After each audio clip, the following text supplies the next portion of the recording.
আসসালামু আলাইকুম ওয়া রাহমাতুল্লাহি ওয়া বারাকাতুহু।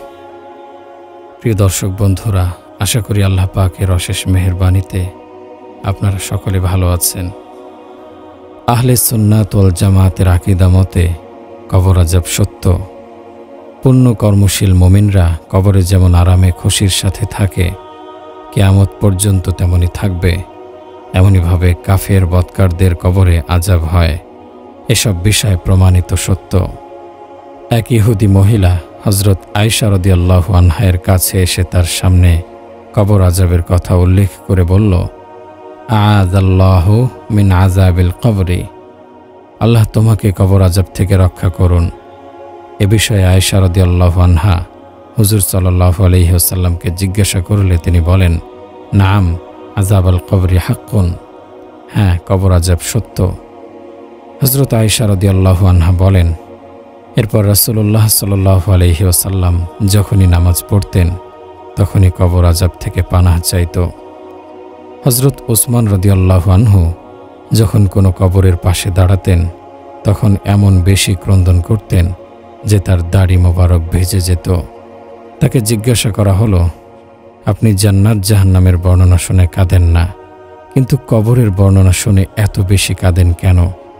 তিনি উত্তর দিলেন, হুজুর সাল্লাল্লাহু আলাইহি ওয়াসাল্লাম ইরশাদ করেছেন, কবর আখিরাতের মঞ্জিল সমূহের প্রথম মঞ্জিল।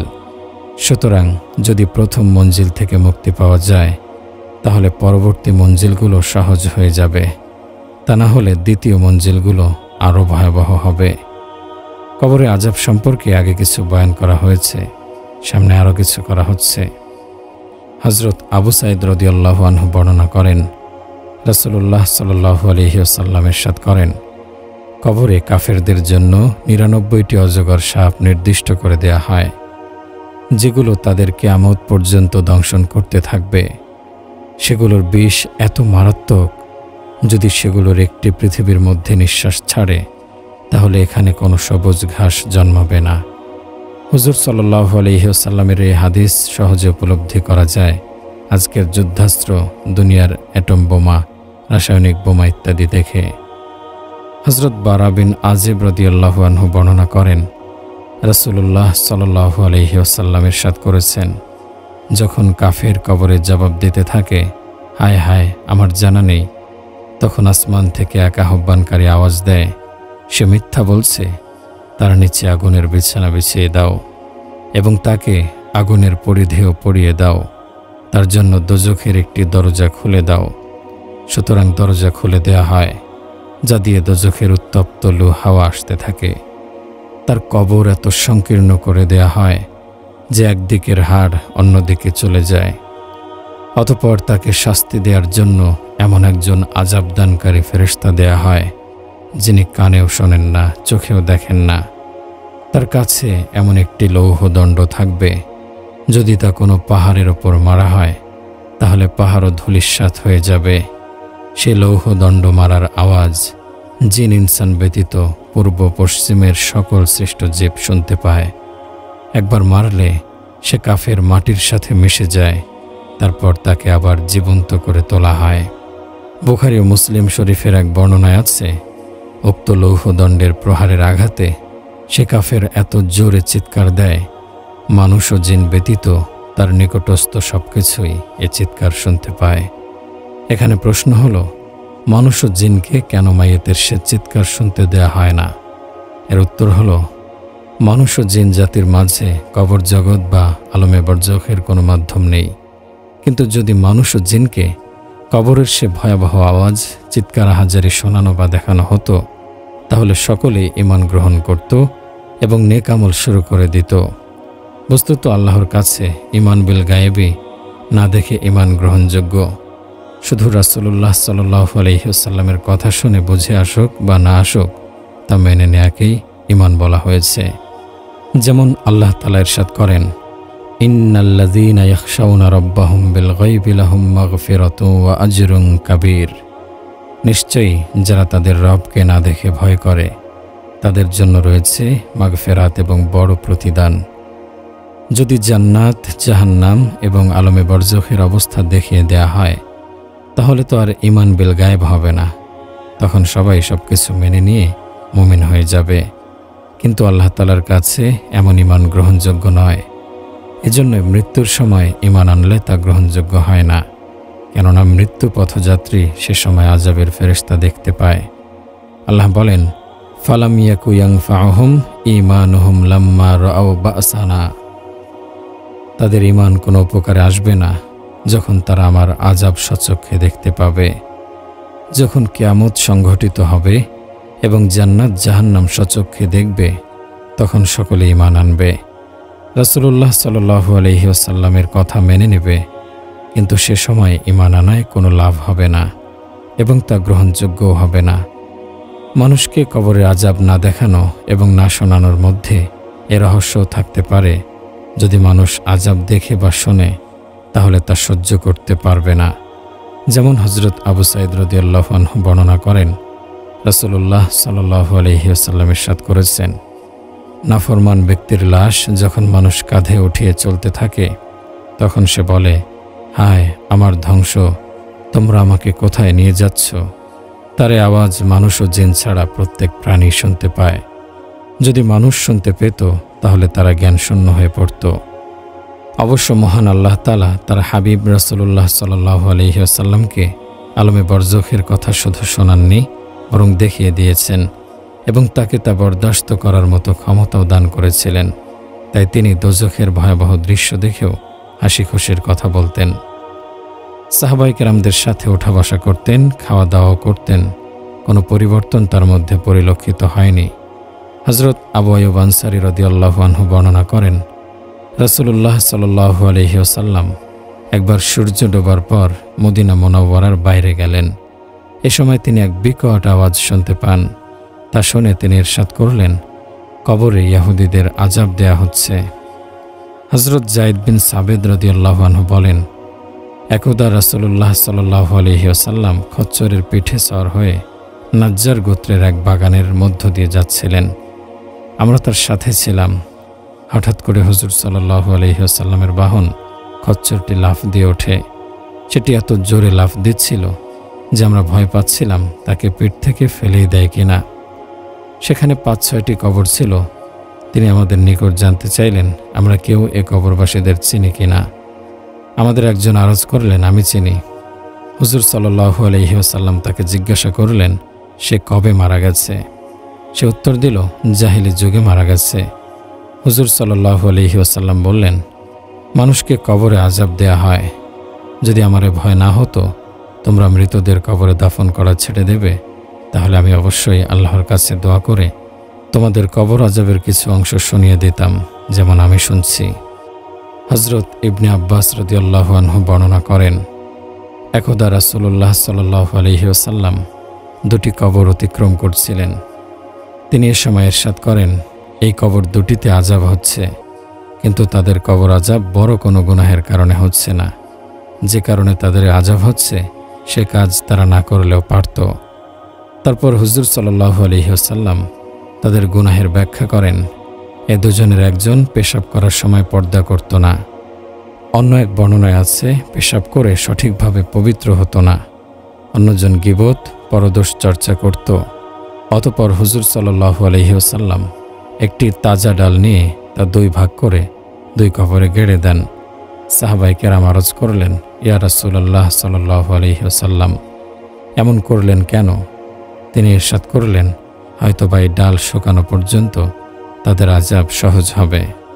বুখারী শরীফে এক দীর্ঘ বর্ণনায় হুজুর সাল্লাল্লাহু আলাইহি ওয়াসাল্লামের স্বপ্নের কথা রয়েছে, যাতে আলমে বরজখে নির্দিষ্ট গুনাহের কারণে নির্দিষ্ট শাস্তির কথা উল্লেখ করা হয়েছে। হুজুর সাল্লাল্লাহু আলাইহি ওয়াসাল্লাম ইরশাদ করেন, আজ রাতে আমি স্বপ্নে দেখেছি 2 ব্যক্তি আমার নিকট এসে হাত ধরে আমাকে এক স্থানের দিকে নিয়ে যাচ্ছে। হঠাৎ দেখি এক লোক বসে আছে আর একজন দাঁড়িয়ে আছে। দাঁড়ানো লোকটির হাতে রয়েছে একটি লোহার ছুরি, যা দ্বারা সে বসে থাকা লোকটির গাল চিবুক পর্যন্ত চিরছে। তারপর অন্য গালের সাথেও এমনই করছে। এক গাল চেরার সময় অন্য গাল পূর্বের ন্যায় ঠিক হয়ে যাচ্ছে, অতঃপর আবার চেরা হচ্ছে। আমি সঙ্গীদ্বয়কে জিজ্ঞাসা করলাম, কি ব্যাপার? তারা বললেন, সামনে এগিয়ে দেখুন। আমি সামনের দিকে চলতে লাগলাম। আমি এমন একজনকে অতিক্রম করলাম যে শুয়ে আছে এবং তার মাথার কাছে একজন ভারী পাথর নিয়ে দাঁড়িয়ে আছে। দাঁড়িয়ে থাকা লোকটি তার হাতের পাথর দ্বারা শুয়ে থাকা লোকটির মাথায় সর্বশক্তি দিয়ে আঘাত করছে। সাথে সাথে মাথা চূর্ণ হয়ে পাথর দূরে ছিটকে পড়ছে। সে লোক পাথর উঠিয়ে তার মাথার পাশে আসতে না আসতেই মাথা আগের মতো হয়ে যাচ্ছে। সে আবার তার মাথায় আঘাত করছে। আমি জিজ্ঞাসা করলাম, এ কী ব্যাপার? আমার সঙ্গীদ্বয় বললেন, সামনে এগিয়ে দেখুন। আমি চলতে চলতে এক গর্তের কাছে পৌঁছি, যা ছিল তন্দুরের ন্যায়, উপরের দিক সংকীর্ণ আর নিচের দিক প্রশস্ত। তাতে আগুন জ্বলছিল আর ভিতরে অনেক উলঙ্গ পুরুষ মহিলা ভরা ছিল। যখন সে আগুন উপরের দিকে ওঠে তখন তারাও উপরের দিকে উঠে আসে, এমনকি তাদের বের হওয়ার উপক্রম হয়ে যায়। আবার যখন আগুন নিচের দিকে যায় তখন তারাও সবাই নিচের দিকে চলে যায়। আমি জিজ্ঞাসা করলাম, এ কী ব্যাপার? আমার সঙ্গীদ্বয় বললেন, সামনে চলুন। আমরা সামনে চলতে লাগলাম। চলতে চলতে আমরা একটি রক্তের নদীর কাছে এসে পৌঁছলাম। এখানে দেখি এক ব্যক্তি নদীতে আর একজন কিনারায় রয়েছে। সামনে ছিল অসংখ্য পাথর। নদীতে থাকা লোকটি যখন কিনারার দিকে এসে পাড়ে উঠতে চায় তখন নদীর পাড়ের লোকটি তার মুখের ওপর এমন জোরে পাথর মারে যাতে সে লোকটি আবার আগের জায়গায় পৌঁছে যায়। এভাবে জোরে মুখে পাথর মেরে তাকে হটিয়ে দেয়া হয়। আমি সঙ্গীদ্বয়কে জিজ্ঞাসা করলাম, কি ব্যাপার? তারা বললেন, সামনে চলুন। আমরা সামনে চলতে লাগলাম। চলতে চলতে আমরা এক শ্যামল সুন্দর অরণ্যের কাছে পৌঁছলাম। সেখানে একটি বড় গাছ। গাছের নিচে একজন বৃদ্ধ লোক বসে আছেন। তার আশেপাশে রয়েছে অনেক শিশু। গাছের কাছে আরও একজন লোক বসেছিল, তার সামনে আগুন জ্বলছে। তারা আমাকে গাছের উপরে নিয়ে গেলেন। সেখানে অত্যন্ত উন্নত মানের একটি ঘর ছিল। তারা আমাকে সে ঘরে প্রবেশ করিয়ে দেন। আমি এর চেয়ে উন্নত মানের ঘর আর কখনো দেখিনি। সে ঘরে অনেক যুবক, বৃদ্ধ, পুরুষ, মহিলা ও শিশু ছিল। অতঃপর সঙ্গীদ্বয় আমাকে সেখান থেকে বের করে আরও উপরে নিয়ে গেলেন। সেখানে একটি ঘর ছিল যা পূর্বের ঘর থেকে আরও উন্নত। সেখানে রয়েছে বৃদ্ধ এবং যুবকেরা।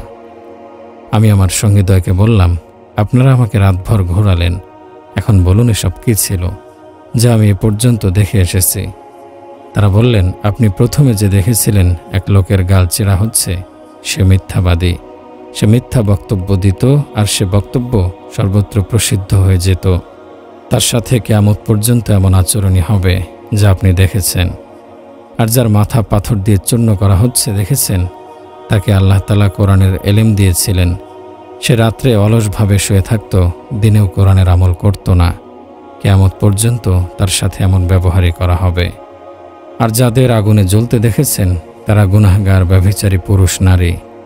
আর যাকে রক্তের নদীতে দেখেছেন সে হলো সুদখোর। আর গাছের নিচে যে বৃদ্ধকে দেখেছেন তিনি হযরত ইব্রাহিম আলাইহিস সালাম। তার আশপাশে যে বাচ্চাগুলো ছিল তারা হলো সেসব মুসলমান শিশু যারা নাবালিগ থাকা অবস্থায় মারা গেছে। আর যে ঘরে আপনি প্রবেশ করেছেন সেটি হলো সর্বসাধারণ মুসলমানদের, দ্বিতীয় ঘর শহীদদের। আর আমরা দুজনের পরিচয় হলো, আমি জিব্রাইল আর ইনি মিকাইল আলাইহিস সালাম। অতঃপর বললেন, উপরের দিকে মাথা উঠান। আমি মাথা উঠিয়ে একখণ্ড মেঘ দেখতে পেলাম। তারা বললেন, এটা আপনার ঘর। আমি বললাম, আমাকে ছাড়ো, আমি আমার ঘরে প্রবেশ করি। তারা বললেন, এখনও আপনার বয়স বাকি আছে, আপনার হায়াত পূর্ণ হয়নি। যদি হায়াত পূর্ণ হয়ে যেত তাহলে এখনই চলে যেতে পারতেন। হযরত আবু সাঈদ খুদরি রাদিয়াল্লাহু আনহু বর্ণনা করেন, একদা রাসূলুল্লাহ সাল্লাল্লাহু আলাইহি ওয়াসাল্লাম বাইরে গেলেন। তখন কিছু লোককে খিলখিল করে হাসতে দেখেন, যাতে তাদের দাঁত দেখা যাচ্ছিল। তিনি অবস্থা দেখে বললেন, সাবধান, যদি তোমরা দুনিয়ার স্বাদ আহ্লাদ থেকে বিচ্ছিন্নকারী মৃত্যুকে বেশি বেশি স্মরণ করতে তাহলে আমি তোমাদের এই অবস্থায় দেখতে পেতাম না। অতএব তোমরা দুনিয়ার স্বাদ আহ্লাদ ছিন্নকারী মৃত্যুকে বেশি বেশি স্মরণ করো। কেননা কবরের এমন কোনো দিন যায় না যেদিন সে একথা না বলে, আমি অপরিচিত ঘর, নিঃসঙ্গতার ঘর, মাটির ঘর, পোকামাকড়ের ঘর। অতঃপর তিনি ইরশাদ করেন, যখন মুমিন বান্দাকে দাফন করা হয় তখন কবর বলে, মারহাবা, স্বাগতম, তুমি তোমার ঘরে এসেছ, নিশ্চয়ই যারা আমার উপর চলাফেরা করত তাদের মধ্যে তুমি আমার প্রিয় ছিলে। অতএব আজ তোমাকে আমার কাছে অর্পণ করা হয়েছে, তুমি আমার কাছে এসে গেছো। এখন তোমার সাথে আমার ব্যবহার দেখে নাও।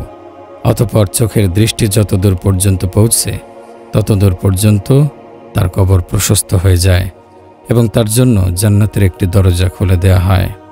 আর যখন কোনো পাপাচারীকে দাফন করা হয় তখন কবর তাকে বলে, তোমার আগমন খারাপ আগমন, আর জেনে রাখো তুমি খারাপ জায়গায় এসেছ। আমার ওপর চলাফেরাকারীদের মধ্যে তুমি আমার সবচেয়ে বড় দুশমন ছিলে। আজ তোমাকে আমার কাছে অর্পণ করা হয়েছে, তুমি আমার আয়ত্তে এসে গেছো। এখন তোমার সাথে আমি কিরূপ ব্যবহার করে দেখে নাও।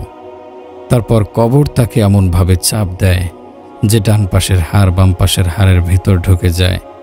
এই অবস্থাটা রাসূলুল্লাহ সাল্লাল্লাহু আলাইহি ওয়াসাল্লাম দেখিয়েছেন নিজের এক হাতের আঙ্গুল অন্য হাতের আঙ্গুলের মধ্যে ঢুকিয়ে। মানবজাতির অহংকার মাহবুবে রাব্বিল আলামিন রাসূলুল্লাহ সাল্লাল্লাহু আলাইহি ওয়াসাল্লাম ইরশাদ করেন, সেই সত্তার কসম যার হাতে আমার প্রাণ।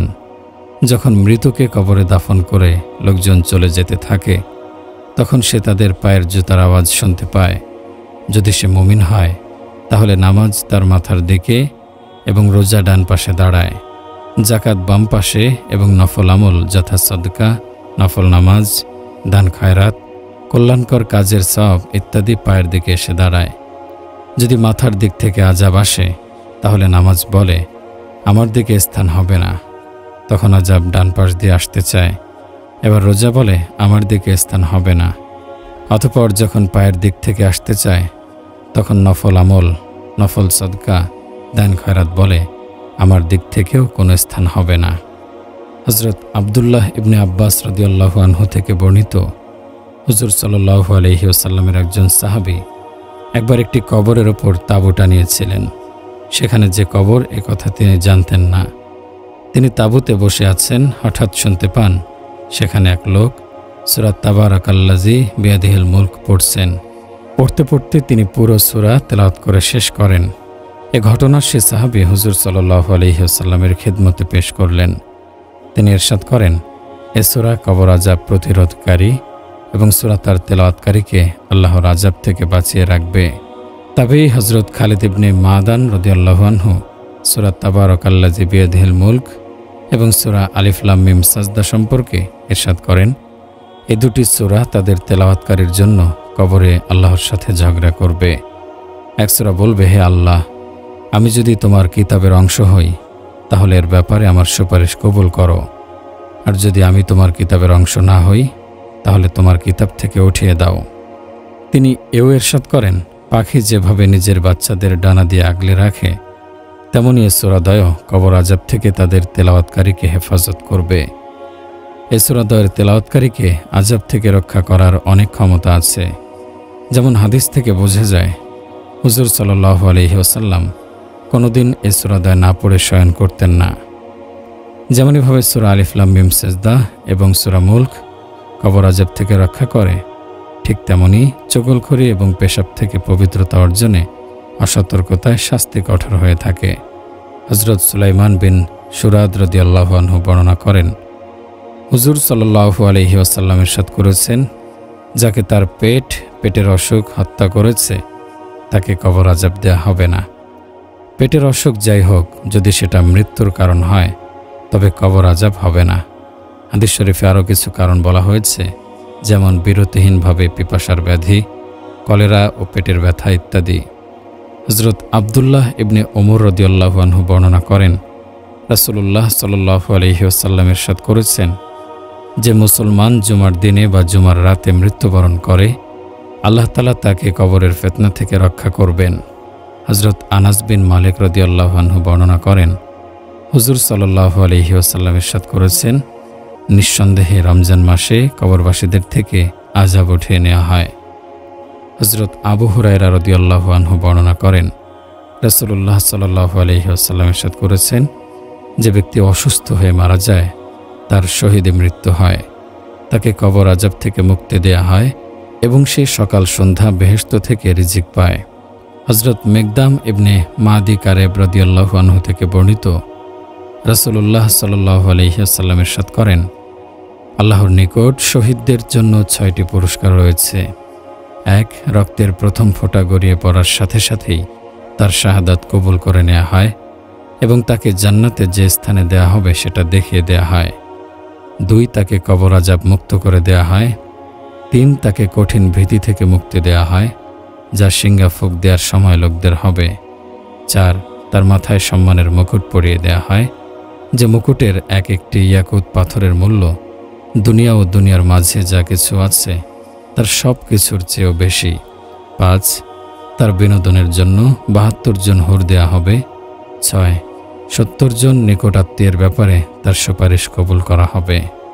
হযরত সালমান ফারসি রাদিয়াল্লাহু আনহু থেকে বর্ণিত, রাসূলুল্লাহ সাল্লাল্লাহু আলাইহি ওয়াসাল্লাম ইরশাদ করেন, একদিন এক রাত ইসলামী রাষ্ট্রের সীমান্ত পাহারা দেয়া, 1 মাস নফল রোজা রাখা এবং পুরো রাত নামাজে দাঁড়িয়ে অতিবাহিত করার চেয়ে উত্তম। আর যদি পাহারা দেয়া অবস্থায় তার মৃত্যু হয়, তাহলে সে যে আমল করত তার সওয়াব কিয়ামত পর্যন্ত আমলনামায় লেখা হবে। তার রিজিক চালু থাকবে, যা শহীদদের জন্য চালু থাকে, এবং কবরের ফিতনা থেকে তাকে নিরাপদ রাখা হবে। হযরত আবু আইয়ুব রাদিয়াল্লাহু আনহু থেকে বর্ণিত, রাসূলুল্লাহ সাল্লাল্লাহু আলাইহি ওয়াসাল্লাম ইরশাদ করেন, যে ব্যক্তি শত্রুর মোকাবেলা করতে দাঁড়ায় এবং শত্রুর বিরুদ্ধে অবিচল থাকে, এমনকি সে নিহত ও পরাজিত হয়, তাহলে তাকে কবরের ফিতনা থেকে রক্ষা করা হবে। হযরত আনাস রাদিয়াল্লাহু আনহু থেকে বর্ণিত, এক ব্যক্তি হুজুর সাল্লাল্লাহু আলাইহি ওয়াসাল্লামের কাতেব লেখক ছিল। সে ইসলাম ত্যাগ করে মুশরিকদের সাথে মিলিত হয়। হুজুর সাল্লাল্লাহু আলাইহি ওয়াসাল্লাম তার ব্যাপারে বললেন, জমিন তাকে গ্রহণ করবে না। সে মারা গেলে হযরত আবু তালহা রাদিয়াল্লাহু আনহু তার কবরের কাছে যান। গিয়ে দেখেন তার লাশ কবরের বাইরে পড়ে আছে। এই অবস্থা দেখে তিনি সেখানকার লোকদের জিজ্ঞাসা করলেন, এটা কি ব্যাপার? তারা জবাব দিল, আমরা কয়েকবার তাকে দাফন করেছি, কিন্তু প্রত্যেকবারই জমিন তাকে বাইরে ফেলে দেয়, তাই আমরা তাকে বাইরেই ফেলে রেখেছি। হযরত আব্দুল্লাহ ইবনে ওমর রাদিয়াল্লাহু আনহু বর্ণনা করেন, রাসূলুল্লাহ সাল্লাল্লাহু আলাইহি ওয়াসাল্লাম ইরশাদ করেছেন, যখন তোমাদের কেউ মৃত্যুবরণ করবে, তখন সকাল সন্ধ্যা তার ঠিকানা জান্নাত বা জাহান্নাম তার সামনে উপস্থাপন করা হবে। যদি সে জান্নাতবাসী হয় তাহলে তাকে জান্নাত, আর যদি জাহান্নামী হয় তাহলে জাহান্নাম দেখানো হবে। ঠিকানা দেখিয়ে তাকে বলা হবে, এটা তোমার ঠিকানা। অতঃপর হুজুর সাল্লাল্লাহু আলাইহি ওয়াসাল্লাম বলেন, কিয়ামতের দিন তাকে কবর থেকে ওঠানো হবে। ততদিন পর্যন্ত প্রত্যেক সকাল সন্ধ্যা এভাবে জান্নাত জাহান্নামের ঠিকানা দেখানো হতে থাকবে। হযরত আব্দুল্লাহ ইবনে মাসউদ রাদিয়াল্লাহু আনহু থেকে বর্ণিত, হুজুর সাল্লাল্লাহু আলাইহি ওয়াসাল্লাম ইরশাদ করেন, আমার হায়াত তোমাদের জন্য উত্তম এবং আমার ওফাত তোমাদের জন্য উত্তম। তোমাদের আমল আমার নিকট পেশ করা হবে। সুতরাং যে নেক আমল করবে তার আমল দেখে আমি আল্লাহর প্রশংসা করব, আর যে বদ আমল করবে আমি তার জন্য আল্লাহ তাআলার কাছে মাগফিরাতের দোয়া করব। হযরত আবু হুরায়রা রাদিয়াল্লাহু আনহু থেকে বর্ণিত, রাসূলুল্লাহ সাল্লাল্লাহু আলাইহি ওয়াসাল্লাম ইরশাদ করেন, যে কেউ আমার কবরের পাশে দরুদ পড়বে তা আমি শুনতে পাব, আর যে কেউ দূরে থেকে আমার উপর দরুদ পড়বে তা আমার নিকট পৌঁছে দেয়া হবে। হযরত আব্দুল্লাহ ইবনে মাসউদ রাদিয়াল্লাহু আনহু থেকে বর্ণিত, হুজুর সাল্লাল্লাহু আলাইহি ওয়াসাল্লাম ইরশাদ করেন, আল্লাহর অনেক ফেরেশতা আছে যারা জমিনে চক্কর লাগাতে থাকে। যখন আমার কোনো উম্মত আমার উপর দরুদ ও সালাম পড়ে, তখন তারা তা আমার কাছে পৌঁছে দেয়। এ প্রথা সাধারণভাবে পৃথিবী জুড়ে প্রচলিত আছে। সামনে উপস্থিত লোকের সাথে সালাম ও মুসাফাহা করা হয়, আর যে দূরে থাকে তাকে পত্র বা লোক মারফত সালাম পৌঁছে দেয়া হয়। আল্লাহ রব্বুল ইজ্জত নিজ রহমতে প্রথা চালু রেখেছেন যে মুসলমানরা নিজেদের নবী সাল্লাল্লাহু আলাইহি ওয়াসাল্লামের ওপর সালাম দরুদ পাঠালে তিনি ফেরেশতাদের মাধ্যমে তা তার কাছে পৌঁছে দেন। হাদিস পর্যালোচনায় বোঝা যায়, হুজুর সাল্লাল্লাহু আলাইহি ওয়াসাল্লাম আলমে বরজখে থেকেও তার উম্মতের সাথে সংযোগ রাখছেন। আল্লাহ রব্বুল ইজ্জত উম্মতে মুহাম্মাদীকে সম্মান দিয়েছেন যে তাদের দরুদ ও সালাম হুজুর সাল্লাল্লাহু আলাইহি ওয়াসাল্লামের নিকট পৌঁছে দেওয়ার মতো বড় কাজটি করার জন্য ফেরেশতাদের এক দলকে নিয়োগ করেছেন। এ দ্বারা আরও বোঝা যায় আম্বিয়া কেরাম তাদের কবরে জীবিত রয়েছেন, কিন্তু তার অর্থ এ নয় যে তারা সব জায়গায় হাজির নাজির, তারা দরুদ ও সালাম পাঠ শোনেন। আম্বিয়া কেরামের সকলের ব্যাপারে এটাই স্বীকৃত, তারা সব জায়গায় হাজির নাজির নন এবং সব আওয়াজও শোনেন না। আম্বিয়া এবং সাহাবাদের চেয়ে বহু নিচু দরজার আউলিয়া কেরামের ব্যাপারে এমন খেয়াল করা সম্পূর্ণ ভুল এবং কঠিন বেদাত।